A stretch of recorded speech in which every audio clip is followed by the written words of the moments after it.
Hey, it's Eric Crawford from the interview room after Louisville's 77-69 win over Boston College. It's as good a place as any. They're out on the court getting ready to play a women's game. Louisville facing a number 11 ranked Florida State on the women's side. But here to talk about the men's game, which was well in hand. They were up 18 with 3:57 left. They were still up 15 with 2:15 left, and David Padgett started emptying his bench, and before you knew it, it was a 2-point game. And David Padgett, all through that, is shuttling his starters back in. What I was intrigued by, well, not necessarily was the comeback, although the anatomy of that comeback was a lot of quick shots and a lot of garbage time type play by some young Louisville players and some Louisville players who are too experienced to do that. But what I was taken by was how David Padgett addressed it when he came into the post-game press conference after. He didn't waste any time at all. 5 words is all it took for him to bring it up. Lesson learned. First time head coach. I probably should have waited a little bit longer to kind of empty the bench a little bit there, which, part of this learning process. But I thought our guys played very well in the second half defensively. Obviously, Deng came to life at halftime.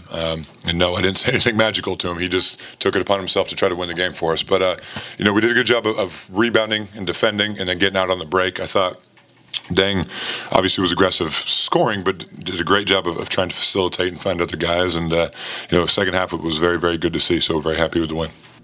Well, Louisville's now 5-1 in the ACC. They've won 4 straight conference games. And one thing that they're giving credit to is getting themselves together and reacting in the right way to that loss at Kentucky. David Padgett mentioned it. A couple of players mentioned it. Padgett hesitated to call it a wake-up call, but he acknowledged something has happened in the wake of that game, and his team is much more together and playing and practicing much better. I don't want to say Kentucky was a wake-up call for us because we played very poorly. They played very well, and it was just a horrible day on the basketball court. Now, with that being said, the 3 days of practice after that before Pittsburgh were 3 of our better practices. We responded from a bad loss, and we came out, played well at Pitt. Even the game at Clemson, even though we lost, I think our guys saw going on the road against a top 25 team, we played well enough to win the game. And when we play hard and we defend, we'll be right there. Obviously, getting the Florida State win kind of just got us over that hurdle. And, it's just we got to focus on being a good defensive team. Our offense will be fine. We'll have games where we can't shoot the ball well. That's where we just got to rely on defense. And, our guys have just been working extremely hard in practice every day, and we're playing well because of it.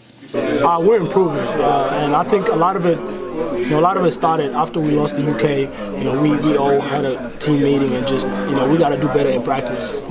We got to come prepared for every game, and I think just from there, guys have been stepping up, guys have been playing, and we're just developing as a team, and we just got to continue to keep doing it. It was embarrassing. It's not even the fact that we lost to UK, but if we had lost to any other team like that way, it's still a loss. But it's just the way we lost. We got to come ready to play every game. Huge second half for Deng Adel in this game. 18 points and 10 rebounds all in the second half. And when he rebounds like that, Louisville's a different team. He looked really good. They got good contributions. Jordan Nora came off the bench, had 11 points in 4 minutes to get the Louisville offense going in the first half. Malik Williams was solid throughout. He rebounds the ball well, had 10 points in this game. So while it wasn't a great game for Quentin Snyder, B.J. King kind of got himself going late. They got enough to get going and to finally get a win, finally pull it out against a good Boston College team that, let's not forget, has upset Duke and Florida State this season. So that's that. Next up for the Cards, trip to Miami to face the Hurricanes. Tom Lane and I will be there for WDRB News. For now, this is Eric Crawford on Facebook for WDRB Sports.